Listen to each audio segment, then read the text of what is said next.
The Heat play the Cavs tonight, but Cleveland could be down a key starter. We'll tell you who it is, plus why Khil Weare could be in for his biggest test of his young career.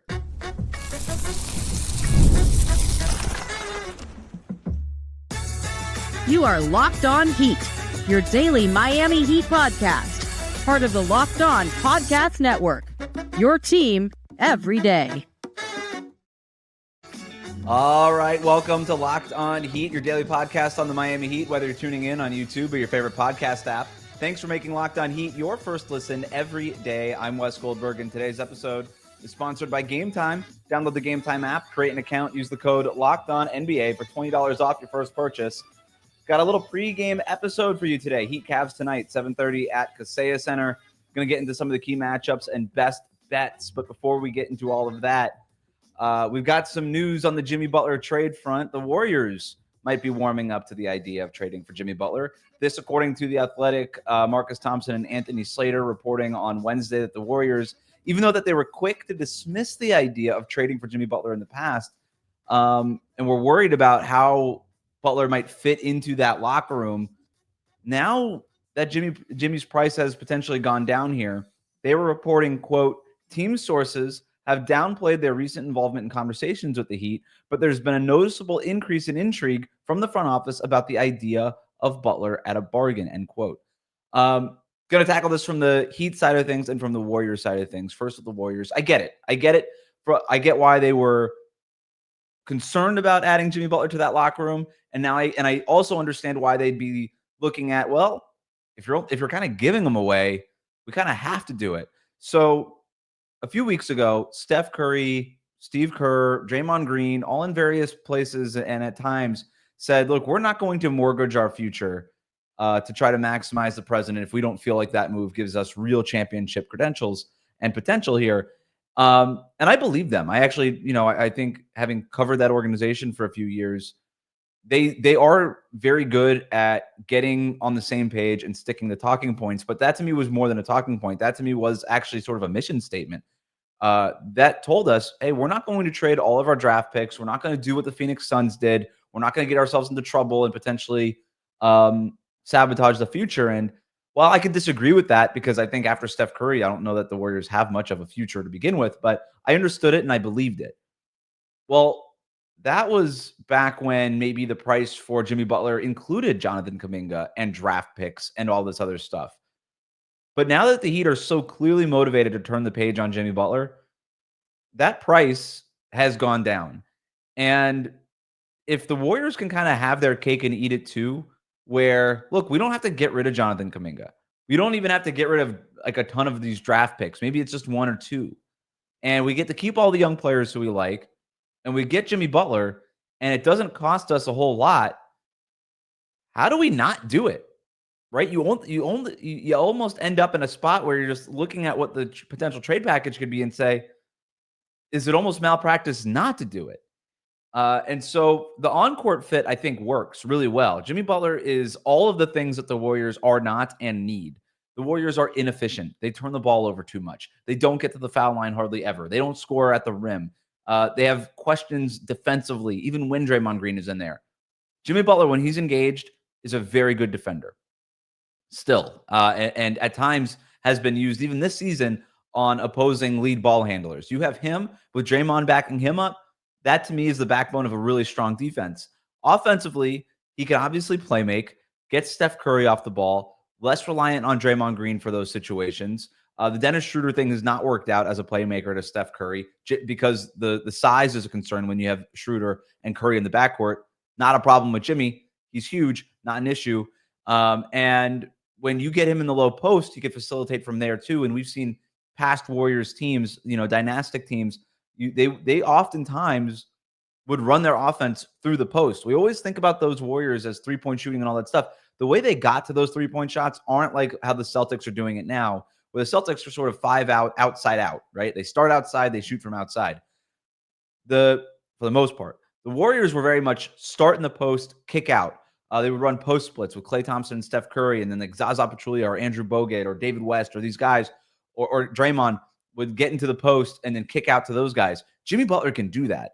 That fit with Jimmy's gravity in the paint and then Steph Curry's gravity outside the three-point arc That could be devastating for other teams to have to worry about. So the on-court fit I get. In the locker room, I understand the concerns there. I understand them, right? It's an explosive personality in a very kumbaya type of locker room. A locker room, like we just talked about, has the ability to get on the same page and stay on the same page. Jimmy Butler ain't that. He don't care about your page, man. Like he has his own book and he sticks to it. And that would be my main hang up if I'm the Golden State Warriors. Now, worth noting, I think, that the Warriors GM is Mike Dunleavy Jr., who played with Jimmy Butler during their time in Chicago. I do wonder if Mike Dunleavy Jr. can look at this and maybe drive home the point that, hey, I know him. I know it works. Maybe we can get the most out of him for a couple of years here, a year and a half, because, we might not need to give him the extension.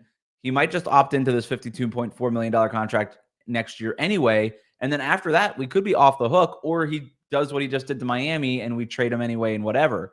But if you're the Warriors, I could see yourself talking yourself into, look, our culture, what we have, it works, and we're not on the hook for necessarily a long time, maybe just a good time with Jimmy Butler.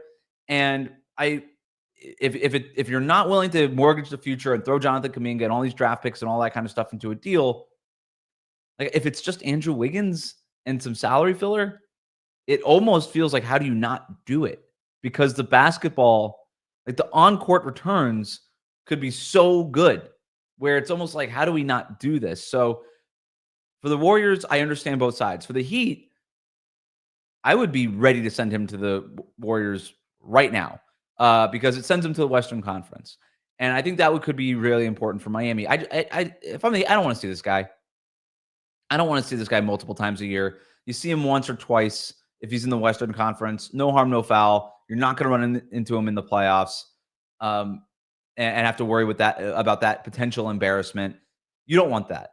And I don't think that the Heat would be – I don't think the Heat would never trade him to an Eastern Conference team. But if there's a Western Conference team with a decent offer out there, or at least – and certainly a comparable offer to anything that Eastern Conference teams are giving you, then I would understand if the Heat were like, hey, let's just send him to the Western Conference and we don't have to deal with this the least amount possible here. So what would a trade actually look like? Good question. The simplest outline of a trade would be Butler to Golden State, and then Miami gets Andrew Wiggins, Gary Payton II, and Kevon Looney. That's the trade. Gary Payton and Kevon Looney aren't expiring contracts. That's like $18 million off your books right away in July. No problem. And then Andrew Wiggins, he's a little bit more complicated because his contract goes past that summer of 2026, which we understand Miami would really like all of that, as much money to come off the books for the summer of 2026 as possible.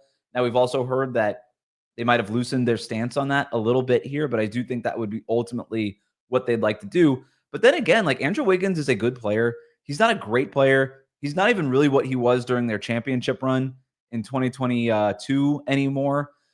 And he doesn't really strike me as a Heat culture guy. Like I was around Andrew Wiggins a little bit when he first got to Golden State. And the word on him always has been like the work ethic. It kind of comes and goes.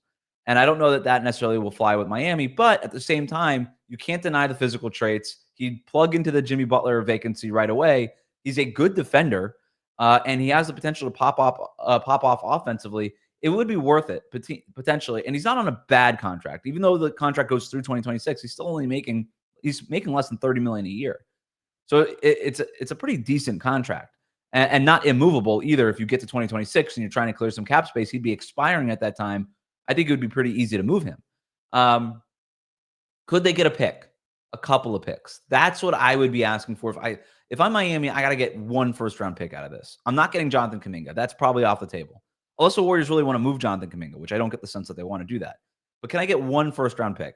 If you're the Warriors, that doesn't count as mortgaging your future, right? That's one first-round pick. You can move a first-round pick. Can I get one, maybe two, a swap, something like that? Can I get some sort of draft capital if I'm Miami? It feels like I'd have to at least get that. And then the other option here is if you want to expand it and you're a little worried about the Wiggins contract, you can make this a 3-teamer, send Andrew Wiggins to Toronto, and then maybe get Bruce Brown back. We know that the Heat like Bruce Brown as a basketball player. They like the fact that he's on an expiring contract. And then if you're the Heat, Bruce Brown, Gary Payton II, Kevon Looney, all of them come off your books. this summer. And now, even though you wouldn't have max cap space necessarily, you would be far under the tax. You would unlock a little bit of cap space. I think if I did the math right, like $13-14 million in cap space plus the non-taxpayer mid-level exception that's worth around $14 million.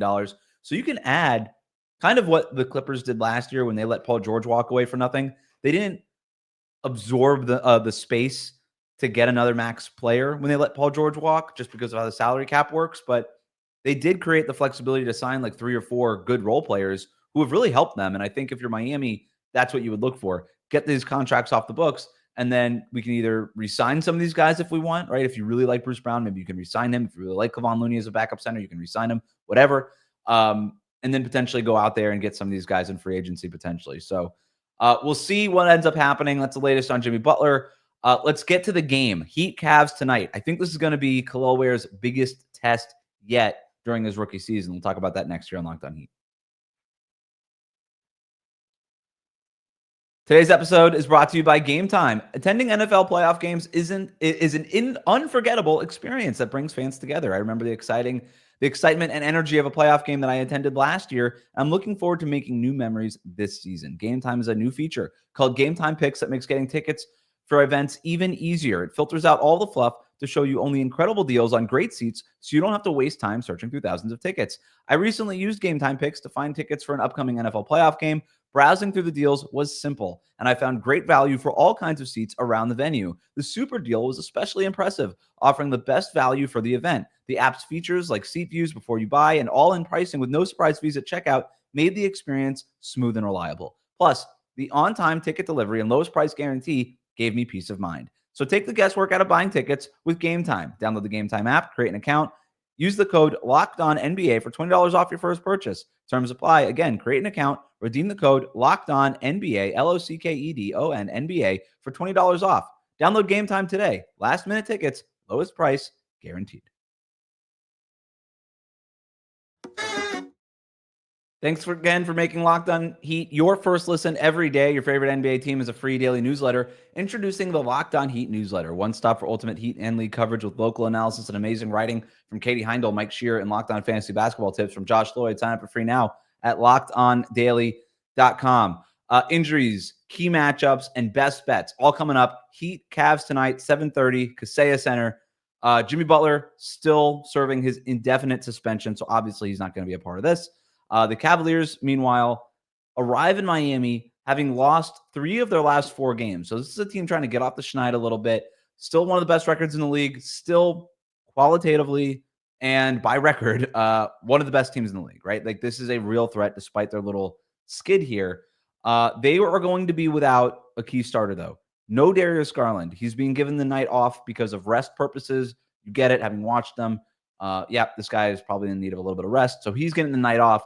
Karis LeVert is out with a wrist injury. Isaac Okoro out with a shoulder injury. And then Dean Wade is out with a knee injury. So they're going to be without 2 starters in Garland and Wade, and then a couple of key role players in LeVert and Okoro. Sam Merrill, who's a sharpshooter off the bench for them, he's questionable with an illness, so TBD on whether he'll be available. But he could potentially be important in this one, especially as Cleveland tries to keep their three-point shooting going because they're the best three-point shooting team in the league, and he's a part of that. So we'll get into the matchup here in a second. For the Heat, Butler, he's out. Josh Richardson's out. Drew Smith obviously out. Isaiah Stevens on the two-way. He's on G-Leg assignment. Tyler Hero, Duncan Robinson, these are the headliners. They are available, although they were on the injury report because Hero still dealing with a little bit of groin stuff. Duncan Robinson dealing with a head illness. They played the last game. They're expected to play in this game. So Miami really only without, in terms of the normal guys, Jimmy Butler because of obviously the suspension here. So they should have their full lineup ready to go. Cleveland, like I said, down 2 starters and then 2 more key role players. So they're they come into this game pretty banged up. That could be an opportunity for Miami to capitalize on this. But in order to do that, I think this is going to be the biggest test of Khil Weare's rookie season. Garland is out. Dean Wade is out. Jarrett Allen is there. Evan Mobley is there.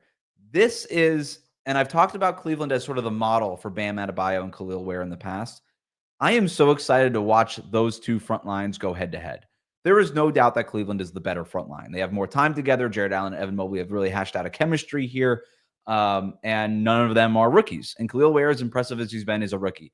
Bam Adebayo, is he going to keep playing the way that he's been playing? It feels like he needs to. This is going to be a big test for Bam. We're going to get to that here in a second too. But for Weare, so what Cleveland is going to do in this matchup is two things. Even though Garland is out, they are going to take a lot of three-pointers. This team takes a lot of three-pointers. It is part of their identity, the way that taking threes is part of Boston's identity. The difference between Cleveland and Boston is that Cleveland will also do it in the paint. They're one of the best paint-scoring teams in the league, and a big part of that is Jarrett Allen.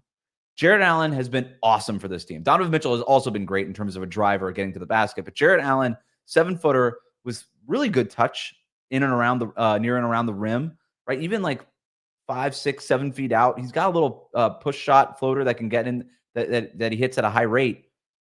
This is going to be a tough matchup for Weare because not only every time Weare is going to be on the court either at center by himself or at center with Bam Adebayo. But regardless of when he's on the court, one of Jarrett Allen or Evan Mobley will also be on the court. That's how Cleveland staggers their two centers, just like the way the Heat are doing it now with Bam and Khil Weare.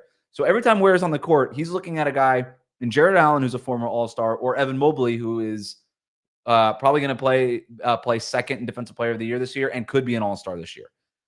That's tough. But for Weare, offensively, it'll be tough for him to score on those guys.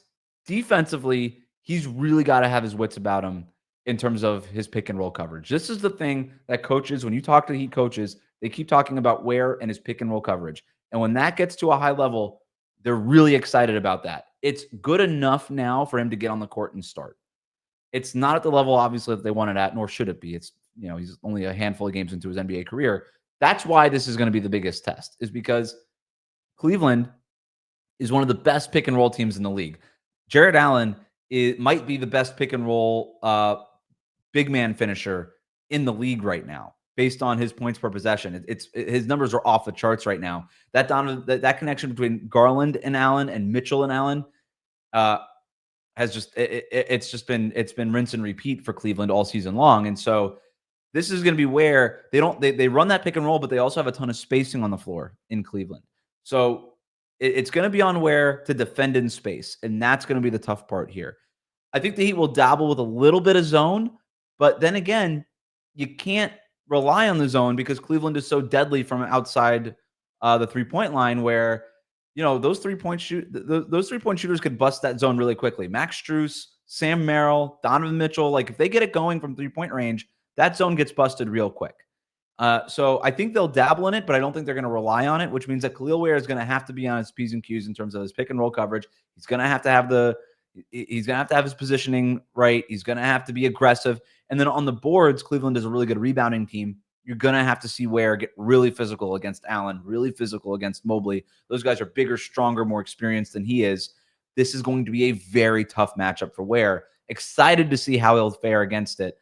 This could be also a moment where we come away even more impressed than we've been with Weare so far. I mean, there's no questioning the guy's athletic ability. He could still he's going to get open for a couple of dunks in this game. It'll be exciting when that happens, but really interested to see how he holds up defensively. So that's the big thing for Khil Weare. I think we're going to learn a lot about. Look, and by the way, if he fails, if it's not a great Khil Weare game, it's okay.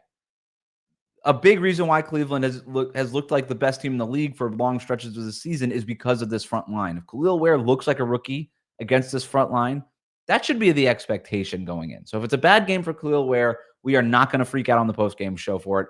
In fact, I almost expect it at this point. But if he surpasses my expectations, oh boy. Like, I might, that idea to be excited about, but we'll see. We'll see what happens. Best bets coming up next here on Locked On Heat.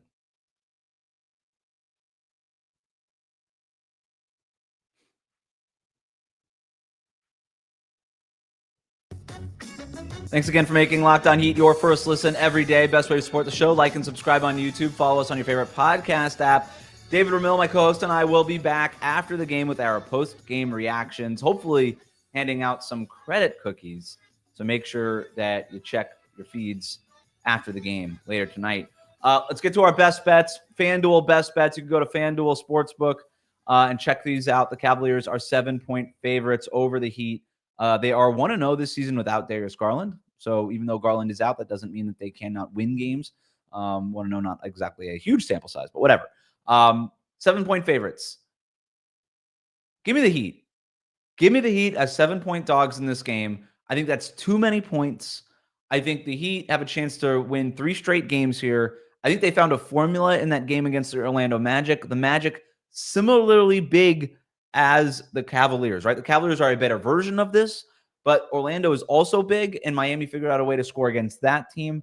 I think it's too many points. The Heat only play clutch games, it seems like. If this were 4.5 points, maybe a little bit of a different conversation here. But 7 points, if I can grab the Heat at 7, I'm grabbing the Heat at 7. I kind of like that. The Cavaliers are down 2 starters, 2 more important role players. They're in a little bit of a funk here, mostly injury related, but those injuries are not going away for this one. So Cavaliers at 7, little too many. That's too many points for me. Give me the Heat to cover at the very least. Favorite player prop. I've got Bam Adebayo double-double. FanDuel's offering a Bam Adebayo double-double at plus 105. Those are good odds. Bam's had a double-double in 4 of the last 5 games. He's been unleashed as a power forward. It's allowing him to do a lot more other stuff. The rebounding has been so impressive with him, and I know Bam looks at this matchup and says, I don't know how much I can rely on the rookie to rebound. I know I'm going to have to rebound, so he's going to come out there and rebound, and I think he'll get at least 10 points. So Bam, double-double at plus 105. Those are really good odds. I like that one. And then FanDuel, popular same-game parlay. They do these with all these games, oftentimes a 4-leg parlay. We're going to take a look at the one that they are offering here. Donovan Mitchell to score 30-plus points. Tyler Hero to score 25-plus points. Jarrett Allen for 10 or more rebounds. And Khil Weare for 10 or more rebounds. You bet $10, you get $150 on FanDuel Sportsbook. I would not go with this. I don't like this. I think Donovan Mitchell goes under. I think Tyler Hero goes under. I think Jarrett Allen goes over. And I think Khalil goes, I want to say over. I wouldn't feel good about betting it. So I think Donovan Mitchell is going to be much more of a playmaker in this one. I don't know that he's going to come out looking to score, even though Garland is out. I actually think that makes him feel like I need to be a little bit more of a playmaker, get other guys involved. Could be wrong, but Miami, I think they'll start Haywood Highsmith at the 3, have Highsmith kind of chase Donovan Mitchell around, turn him into a playmaker a little bit. I like Donovan Mitchell, maybe 9, 10 assists in this one, 26 points in this one, something like that. Definitely could be wrong, though, if the defense gives him a different look. And then Tyler Hero, yeah, I think he can go over 25 points, but it's a lot of points. It's a lot of points, especially in a 4-leg parlay where you have to bet. I understand you gotta bet money to make money, but this feels like a stay away to me. Go Bam Adebayo, double-double, plus 105. That's the bet.